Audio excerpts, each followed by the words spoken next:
Well, ladies and gentlemen, welcome back to Lucore Automotive. Today, it's Good Guys Nationals here in Columbus, Ohio. As usual, the way you start Good Guys Nationals is trying to get into the state fairgrounds, which means we are stuck in line with a whole bunch of our rowdy friends. The good news is, usually speaking, us car show folk can actually sneak around all these other normal people and get into our registration area and then get into the show. So hopefully here momentarily I can sneak in there. You do join me in the 1970 Pontiac LeMans. Obviously, if you haven't been able to tell from the exhaust note of this thing. Yeah, that's necessary. Yeah, so we're gonna give you guys a whole tour of the show. We're gonna cruise through, do the whole thing, show you guys all the stuff we possibly can. The weather looks like it's gonna hold out today. It's in the 80s. Very comfortable day, still a bit humid. Yesterday kind of rained all day off and on, so hopefully you guys are here to enjoy this. I'll do my best to entertain you. Well, looky there, just pull right in, park the car, walk to the registration building. For those of you who paid attention to the Hot Rod Power Tour registration debacle, this is the line for people to get in. There's about, oh, I don't know, 10 ticket takers to get in there. And you'll notice there is not a massive line of people to get in. Just saying. So, gotta get in here, pay my dues, re-up my membership since it expires every year right before the Good Guys show. And then we'll do some car stuff.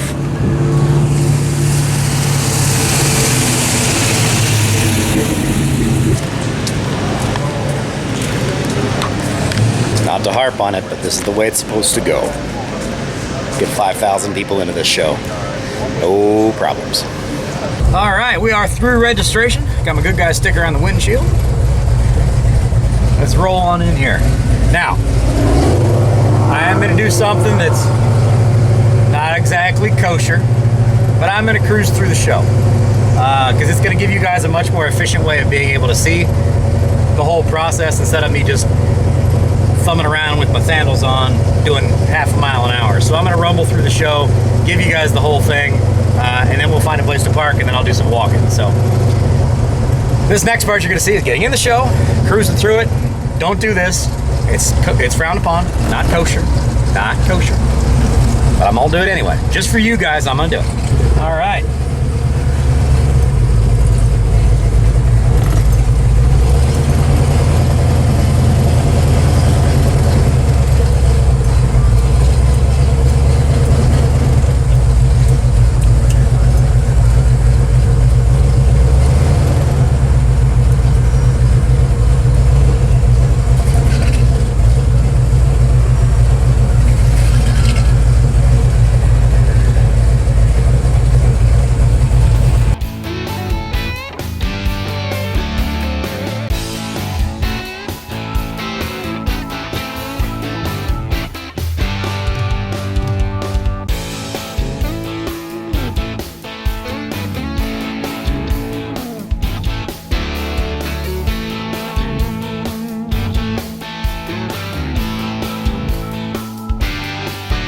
This main drag thing is pretty fun because people get the chance to be able to just sit here in a nice comfortable chair and watch us cruise up and down the main drag. Pretty cool feature is we all basically have to drive down through this, whether or not you're parking over there, parking over there, parking over there. Gives you a chance to be able to see them all, not necessarily just see them sitting still and get that sound.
If you haven't noticed it yet, this is an absolutely massive show.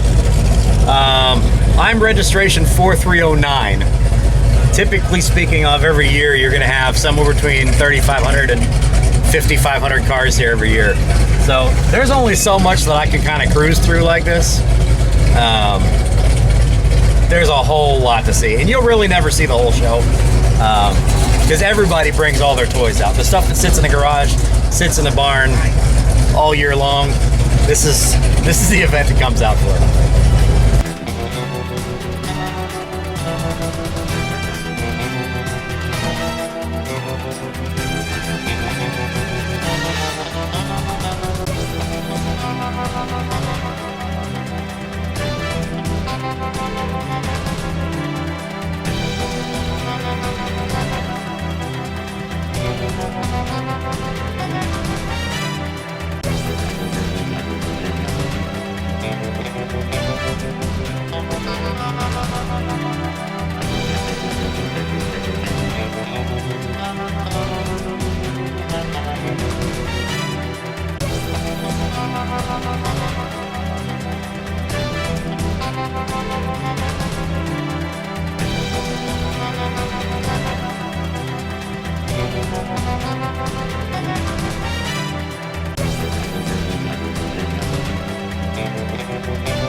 One of the only downfalls of coming to a show that Good Guys puts on, specifically the Columbus show, is there are so many incredible cars. I mean, it's literally like everywhere you look is something that would win a local car show. You know, somebody's $80,000, $100,000 restoration, custom machine, hot rod, race car, whatever. They're literally just everywhere, thousands and thousands of them, as far as you can walk. And you do kind of get lost in the sea of amazing. It's a pretty unique experience. If you've never been to one of these, I highly recommend you put this on your calendars for your next year.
Well, there you go. We have officially made it the Good Guys Nationals 2022 on a beautiful Saturday.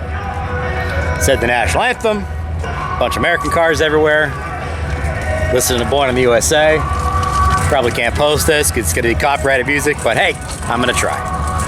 Let's walk this show. Have a good time. Welcome, everybody.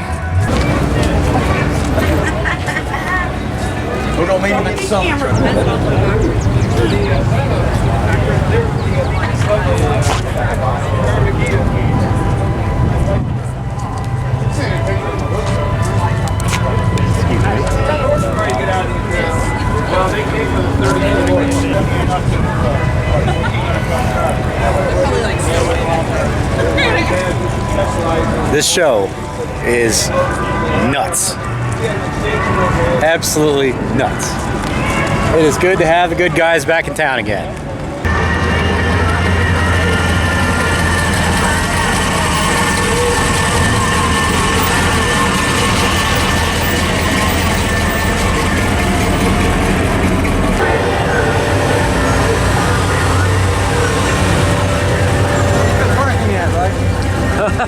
Anywhere you can find a hole.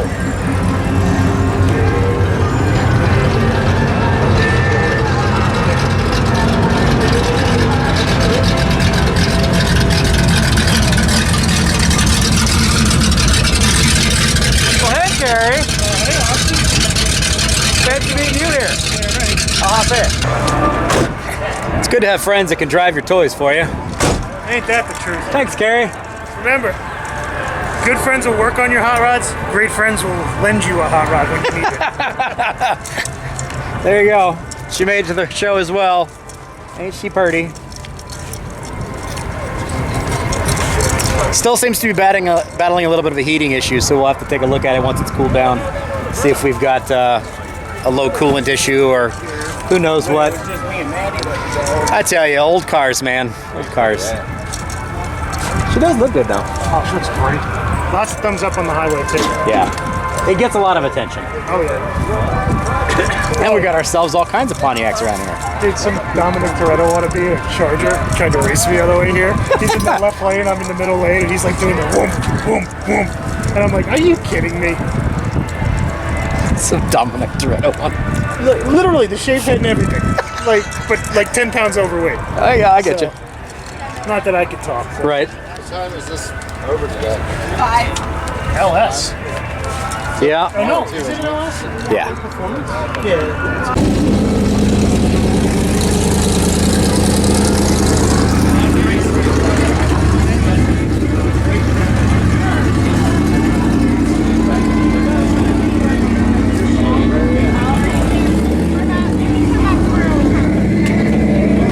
How about that for something different?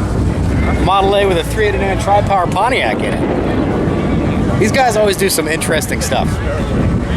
Very interesting group of dudes. They're always here every year. Parked in basically the same exact spot. Very cool car.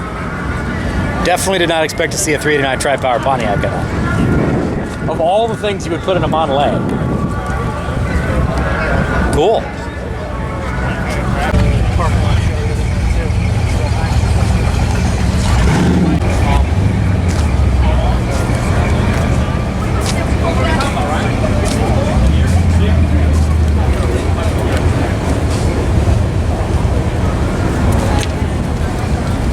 That whole console back there, and it uses 4 buckets instead of a rear bench. How brilliant is that? So he took another set of front buckets and he put them in the rear and built that whole console. Very cool. One of the other cool experiences here is the Bricker building. Has all sorts of stuff. Digital gauges, dashes, pieces, parts, wiring, and of course, DEI guys are here. Fortunately, I don't need any more product from these guys, but if you haven't watched our most recent video with going up and doing my header wrap for the AMX, the DEI guys did my AMX headers with this titanium wrap that actually looks really, really nice. Made a huge difference on the Pontiac on the Power Tour, and very much going to be using that same heat mitigation effort on the AMX because it is brutal hot in that car. But yeah, I mean, this is a show, man. This is a good time. Everything you could possibly need in the hot rod world. Chassis, the hot rod shop chassis guys are literally outside. Everybody, like everybody, anybody who's everybody in the hot rod business comes to this show.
There's something you don't see every day. Big red Camaro. Can you imagine doing 220 miles an hour in a 69 Camaro? Well, you know, some of a 69 Camaro. Body's still 69 Camaro, but everybody who's into the pro touring scene, you owe a little bit of a nod to this. It's kind of where it all started. This thing's got all kinds of records, all kinds of shows, done all kinds of crazy things. If you don't know this car, BigRedCamaro.com. He was here last year. Been running since 1988.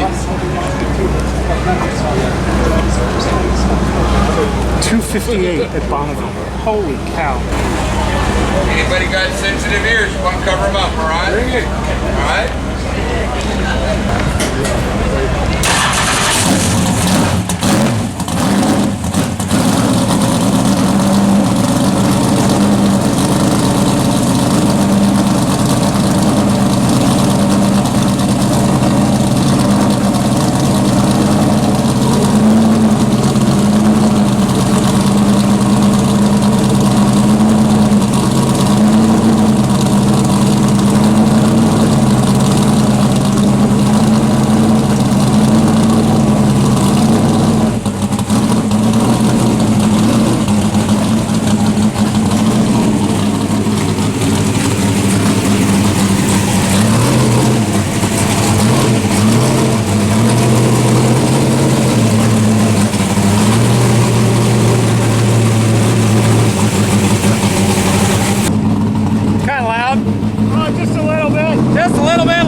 You want me to do that? I got a high reach. This truck is fast. Both of these trucks.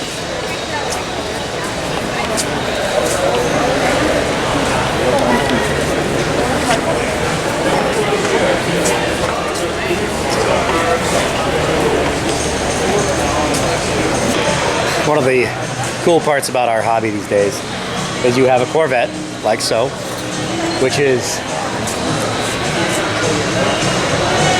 rather stock, rather original, beautiful car. Hanging out with nowhere near stock, nowhere near original, but we both share the same hobby, the same passions. You know, whether or not you decide to do it as a modern type vehicle with an LS in it, or you keep it old school, whatever. We all still get along. It's all a shared passion, a shared hobby. This is something that car people need to realize, that it doesn't really matter how you built it, what you did with it. It's that you did it and that you're enjoying it. Quit judging other people, man. You know what? Just because this guy decided to shove a elephant in his Charger doesn't make it any less cool. It's very cool. Now, it may not be your style, but appreciate the work. Appreciate the creation. Look at this thing. Oh.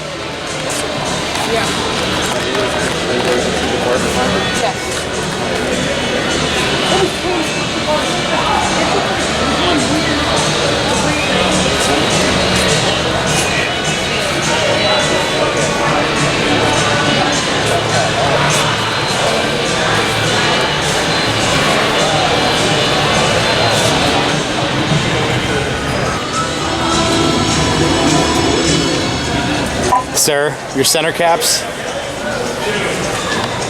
Bravo.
Huh. I'm starting to warm up to this.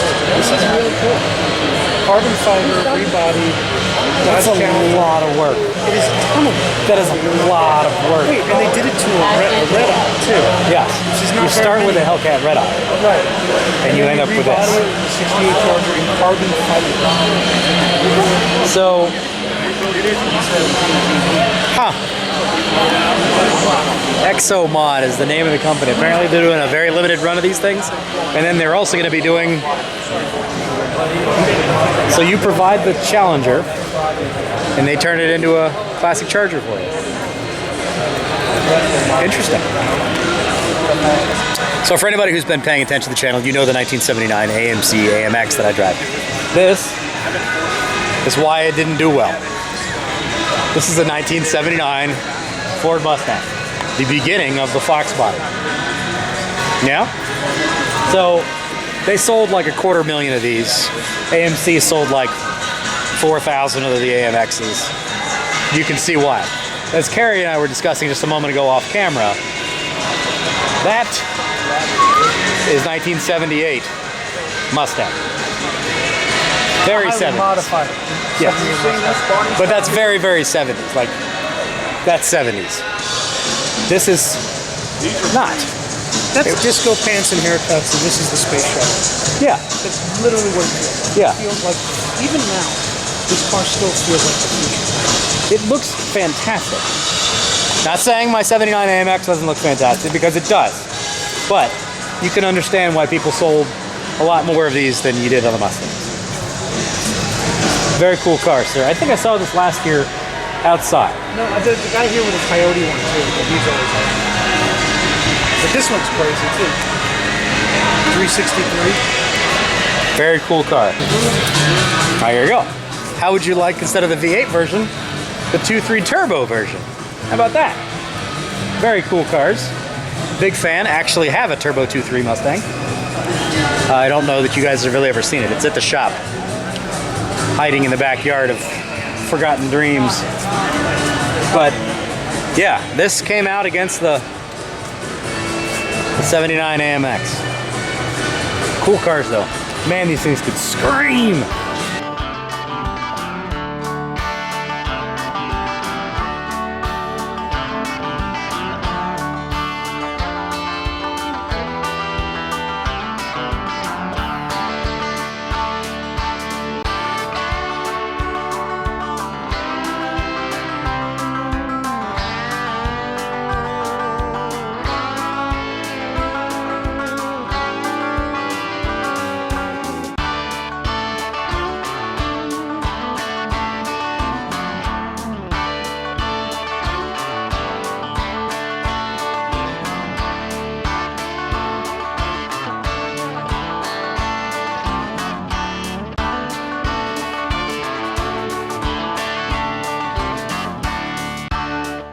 Big fan of that.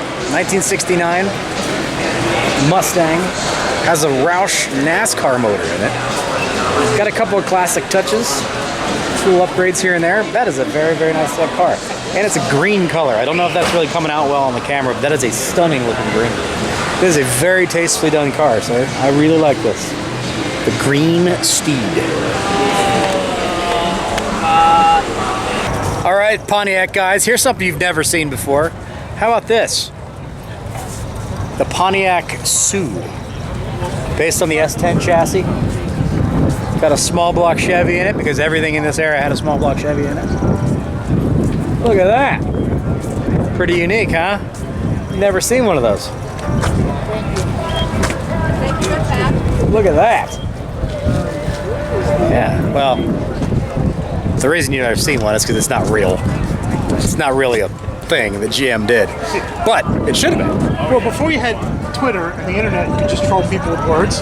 This is how you trolled car guys. Yeah. You created one of nuns Yes. that would fool people into thinking they were factory weird one-off It was a things. prototype car. And then the legend would be born, and like people would talk about it at other car shows and shit. But Look at this. He's even got the whole, like, the story of the truck until you get to this very small piece down here at the bottom that says, haha, just kidding. It was a damaged S10 that just needed a bunch of work. So, that's freaking cool.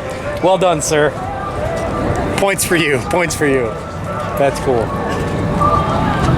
Made us walk all the way across the parking lot to see it. right. Because this is how you used to troll car guys. Yeah. Troll them with fake cars. Yeah. And it's awesome. I love it. The GTO hood tack, fan-freaking-tastic.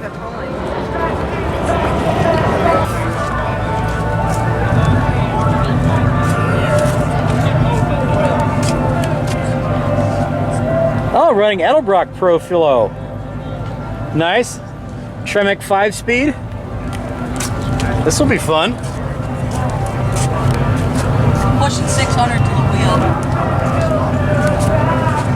Nice. How about some big body Monte Carlo action? Stick shift and a big body with a big block.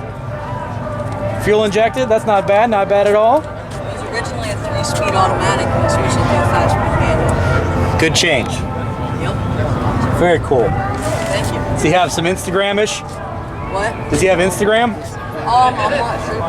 Let's do a vote for him on the Good Guys page. Go vote for him on the Good Guys page. For the under 25 kid class. Oh, he's a youngster that built this. He's only 21. Good for him. Even better. Yeah, he saved up for it when he was like 6 years old. Paid for it himself. Good for him. How about that? 21-year-old, been saving up since he was 6 years old to build this car. He's one of the young guys that built these things. That's freaking cool, man. Whole new generation of idiots building cars that shouldn't build them. Good for you, sir. Good for you. All right, Pontiac people. Let's talk about something. What's your opinion? What do you think? I know it's kind of the unloved boy of the family, the Nova generation of the GTO, but I don't know. I rather love it. It's little, it's fun, it's tossable. It is leaf sprung rear, and it didn't come with a lot of big engine options. This is the big boy, and it's only the Pontiac 350. 4-barrel. But for what it was, pretty dang quick. I feel like these are a kind of a slept-on machine. I really think these could be a ton of fun. They're small, a whole lot smaller than what the normal GTOs in the era before it, or the era before that one for sure. Got some Trans Am tips on the back. What do you think, Pontiac people? Why is this one such an unloved version of the GTO? Because I kind of love it.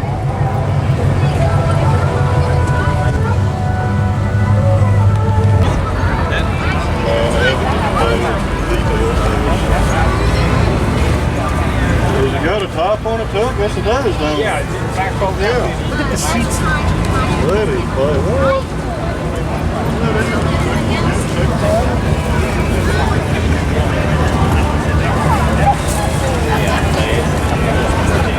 Wow.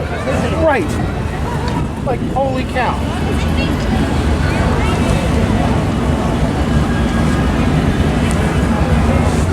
I do love the C1 Corvette top hold downs. That is a beautiful creation. Isn't it? There is nothing left in this car that is beautiful. Got the portholes. Well, and the grill, maybe. But like, even the seats are handmade.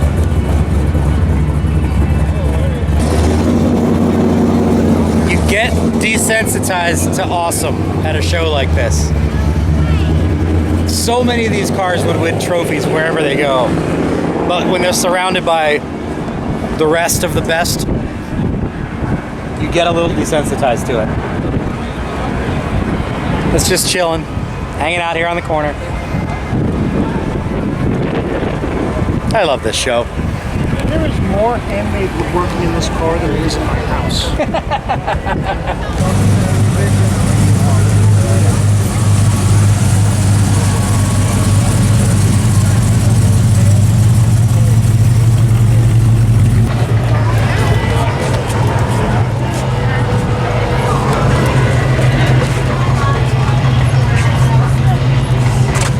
No, it's over there, buddy.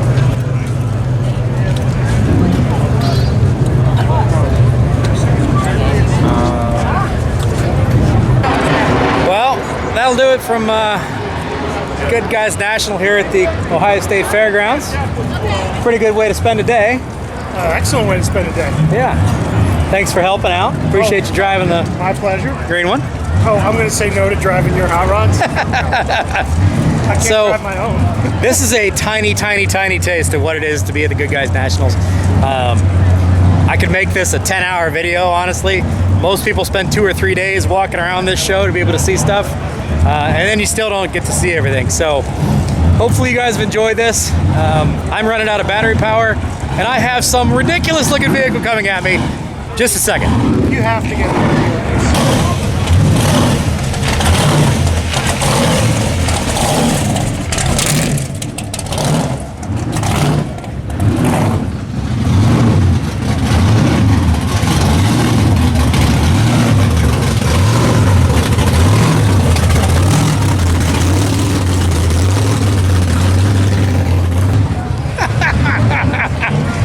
Hey, everybody's got a thing, I guess, right?